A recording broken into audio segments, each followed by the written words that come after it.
दिन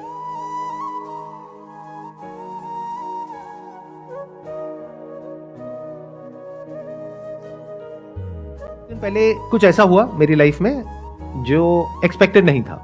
मतलब किसी इंसान के साथ में कोई बिजनेस कमिटमेंट हुई, राइटिंग में एग्रीमेंट भी हो गया, उसके बाद में वो इंसान बैकआउट कर गया, थोड़े से पैसे मार लिए। तो ऐसा कुछ हुआ जिसकी वजह से अंदर गुस्सा आया। गुस्सा कब आता है हमें? जब हम जो एक्सपेक्ट कर रहे होते हैं वैसा नहीं होता है, या फिर कुछ ऐसा होता है जो हमें पसंद नहीं है, चाहे वो प्रॉब्लम इतनी बड़ी नहीं है। यानी कि ये जो मैं अपनी सिचुएशन से रिलेट करके बता रहा हूं, मेरे स्टैंड पॉइंट से देखोगे तो वो फाइनेंशियल लॉस बहुत बड़ा नहीं है, छोटा सा है, लेकिन उसकी वजह से गुस्सा बहुत बड़ा है क्योंकि उस इंसान ने धोखा दे दिया। मतलब इसके पीछे क्या है? एक एक्सपेक्टेशन है मेरी कि वो इंसान इस तरीके से एक्ट करना चाहिए था और उसने नहीं किया, कुछ अनफेयर हुआ मेरे साथ में। तो जैसे ये फीलिंग आती है कि मेरे साथ में कुछ अनफेयर हो रहा है तो गुस्सा आता है हमें, यहां से गुस्से की शुरुआत होती है। अब इसको आराम आराम से देखना क्या होता है, मैं आपको बिल्कुल एग्जैक्ट बताता हूं। ब्रेन के लेवल पे आप सबके साथ में ऐसा होता है, बट आप कभी बैठ करके इस चीज को ऑब्जर्व नहीं कर पाते। मैं मतलब डेली आप मान के चलो आधा से 1 घंटा 2 घंटा बैठता हूं और वहां पर बैठ करके आराम से ऑब्जर्व करता हूं कि मेरी ब्रेन में क्या चल रहा है। तो मैंने क्या देखा कि ब्रेन में बहुत ज्यादा प्रेशर क्रिएट हुआ पड़ा है। मतलब एक एनर्जी है जो बहुत तेजी से चल रही है और उस वक्त मन कर रहा था कि किसी भी तरीके से इससे मैं फ्री हो जाऊं। मतलब उस टाइम पे उस सेंसेशन को कंट्रोल करना वाज नेक्स्ट टू इम्पॉसिबल। तो मेरा मन क्या कर रहा था कि उस इंसान को फोन मिलाऊं और अपने अंदर की जितनी भड़ास है सारी निकाल दूं। बट मैंने क्या किया, ये करने की बजाय I sat with that sensation और मैंने उसको देखना शुरू किया और मैं देखता रहा नियर अबाउट आधा पौना घंटे तक, और उसके बाद में वो धीरे धीरे डिसॉल्व हो गई। तो क्या होता है कि वो जो प्रेशर बिल्ड होता है ना अंदर, तो वो किसी भी तरीके से बाहर आना चाहता है, और जब वो बाहर आना चाहता है तो वो कई बार होता है कि उस इंसान पे बाहर आ सकता है और कई बार नहीं आ सकता है।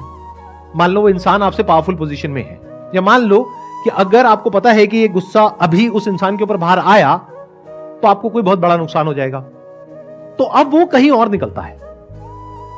तो मैंने एक चीज यहां पर सीखी कि जब भी कभी इस तरह की एनर्जी अंदर क्रिएट हो, यानी कि गुस्सा आए, अभी एनर्जी इस लेवल तक पहुंची कैसे?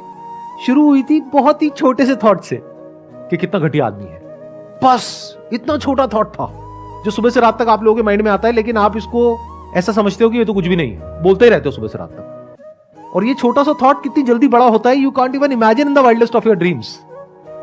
तो एक हल्का सा थॉट आया था अंदर, यानी मैंने अपने आप को बोला था कि कितना घटिया आदमी है, ऐसे कैसे कर सकता है। और वो थॉट आ तो गया, बट उसको निकालने का कोई तरीका नहीं है, वो कंटिन्यू हो गया। मैं अपने और काम कर रहा था, लेकिन बैक ऑफ द माइंड वो चल रहा था। तो जितना वो थॉट आ रहा था, मैं उसके बारे में ऐसे लोगों से बात कर रहा था जो कि मेरी तरफ थे, और वो सब मुझे सपोर्ट कर रहे थे, हाँ हाँ हाँ बड़ा घटिया आदमी है। तो वो थॉट और पक्का हो गया, तो मुझे वैलिडेशन मिल गया कि मैं सही सोच रहा हूं। अब अगर मैं सही हूं और सामने वाला गलत है, और 10 बंदे मेरे आसपास वाले कह रहे हैं कि वो गलत है और तू सही है, तो वो तो थॉट और पक्का हो गया।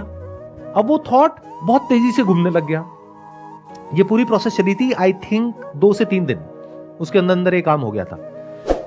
और फाइनली 2-3 दिन बाद में जा करके मुझे खुद भी नहीं पता लगा कब मैं एक ऐसी सिचुएशन में बैठा था जहां पर कि मेरे को हेडेक हो रहा था और ब्रेन में इतनी तेजी से वो सेंसेशन चल रही थी, जिस टाइम पे I was in a kind of a situation कि अगर वो मेरे सामने होता इंसान तो पता नहीं क्या हो जाता।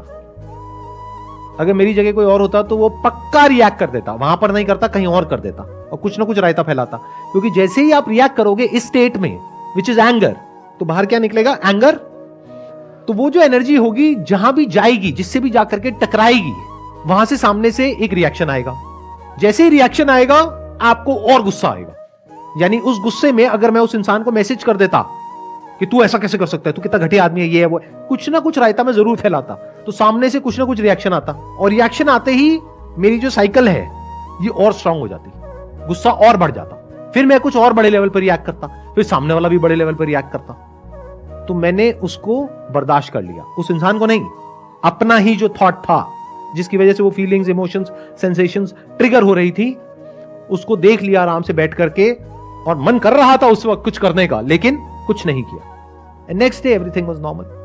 अगर वो बंदा आपको दोबारा फिर से मिल जाए तो? अब अगर वो मिल जाए तो कोई दिक्कत नहीं है, क्योंकि उस प्रॉब्लम का सोल्यूशन निकल गया अगले दिन। क्योंकि अगले दिन मैं इस सिचुएशन में था कि मैं उस प्रॉब्लम का सोल्यूशन निकाल सकता था। आराम से बैठ करके इस चीज को देख पा रहा था कि अगर ऐसा हो भी गया तो इसका मतलब ये नहीं है कि एक इंसान चोर है तो पूरी दुनिया चोर है, या एक इंसान घटिया है तो सभी घटिया है। ये गलती हम कर बैठते हैं, और उसकी वजह से क्या होता है, हमारा पूरा वर्ल्ड व्यू चेंज हो जाता है। देन हमारा नेचर ही ऐसा हो जाता है कि हमको हर एक पे गुस्सा आने लगता है। और ऐसे बहुत लोग हैं, सड़क पे आप जा रहे हो, हल्का सा टक्कर हुई भी नहीं है, थोड़ा सा उसके पास पहुंच गए, और इधर से उसने देखा, आपने बड़े भोलेपन से उसको देखा। बताऊं तेरे को? तो क्या बताएगा भाई, कुछ नहीं हुआ है, और क्यों बताना है तुझे मुझको, मैं कौन हूं? मतलब समझ रहे हो, वो इंसान भरा पड़ा है गुस्से से। और ऐसे बहुत लोग हैं जो हमारे आसपास में घूम रहे हैं। तो इस तरह से आप देख सकते हो, वो तब देख सकते हो जब आप खुद कूल और काम हो। अगर आप भी अंदर से भरे पड़े हो और वो जो सामने वाला है गाड़ी वाला वो भी भरा पड़ा है, तो हो गया काम। फिर तो दोनों अपनी अपनी बीवी का गुस्सा एक दूसरे पे निकाल देंगे। ये जो चीज होती है, अगर इसको सही टाइम पे ना रोका जाए तो फिर ये आपकी नेचुरल स्टेट बन जाती है।